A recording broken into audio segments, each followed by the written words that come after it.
श्री स्वामी समर्थ. तर बघू शकताय सत्यनारायण पूजा आणि वरद वरदाची पूजा, गणपती पूजन, कुलदैवताची पूजन, श्री बाळकृष्णाची पूजन, स्वामी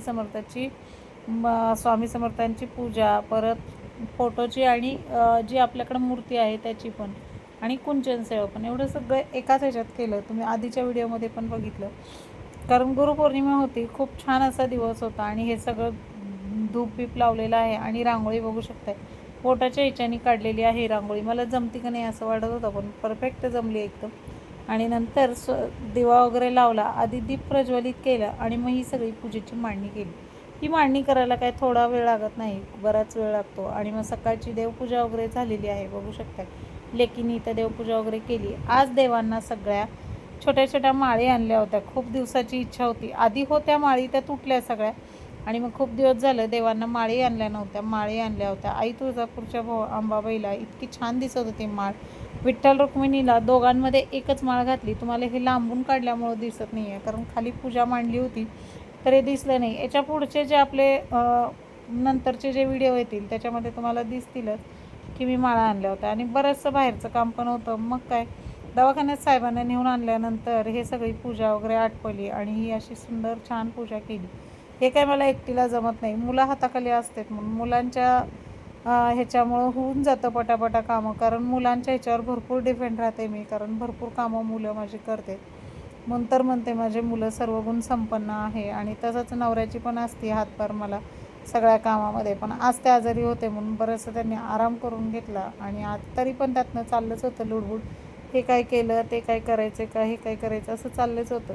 म्हणून तर माझ्या सगळ्या घरात मला सगळेजण सपोर्ट करते आणि मी पुढं जाते म्हणून लोकांचं बरंचसं काही बरं नाही वाटत. मग काही तर पंचामृत वगैरे पण केलं होतं. आणि स्वामींची आज ह्याची पूजा केली, सहस्त्रनामावली केली. तर तुम्ही बघू शकताय जे मला साधनेत फोटो मिळालेला आहे त्या साधनेत फोटोचं हे असं केलेलं आहे. आणि नंतर काहीतरी फोटो असे काढून घेतले मुलांनी आणि छान दिसत होते सगळ्या पूजेचे वगैरे. बघू शकताय तुम्ही नरेंद्र माऊलींचं पण, माझ्या माऊलींचं पण इथं आहे फोटो वगैरे ठेवलेलं. आणि आज सहस्त्रनामावली करून घेतली. 1001 नामस्मरण स्वामींचं केलं. म्हणजे एक नाव घ्यायचं आणि अक्षदा व्हायचं, संकल्प करून हे पण करून घेतलं. आणि तसंच संकल्प करून घेतलं ह्याच्या. आणि त्यानंतर हे बघू शकता तुम्ही, ह्या पुस्तकात माझ्याकडे 1001 नामस्मरण आहे. फुलांच्या पाकळ्या, गुलाबाचं फूल, त्यानंतर अक्षदा वगैरे सगळं वाहत तुळशी पान सगळं व्हायचं आणि 1001चं नामस्मरण करत राहायचं. ही पूजा करायला 1 तास गेला. आणि पूजा करता करता स्वामींनी मला आशीर्वाद दिला. बघू शकताय तुम्ही फोटोचा हार अचानक खाली निघून हे झाला. मला भीती वाटली की बाबा हे काय झालं, वारं पण सुटलं होतं थोडंसं, पण म्हणलं काय झालं काय माहिती बाबा, हे काय होऊन बसलं. आणि मग नाही, खरंच मी स्वामींचं सारामृत वाचायला घेतलं आणि हा फोटोचा हार खाली पडला. मला खूप छान वाटलं. स्वामींनी आशीर्वाद दिला आहे आणि माझी भरभराटी अशीच होणार आहे. मी काय पोत्याने आता कट्ट्याने माल भरतच आहे, तर पण व्हिडिओ येईल तुम्हाला कट्ट्याने भरलेला. आणि मग इथं स्वामींचं सारामृत पण 1 ते 21 अध्यायचं करून घेतलं, तो पण संकल्प होता.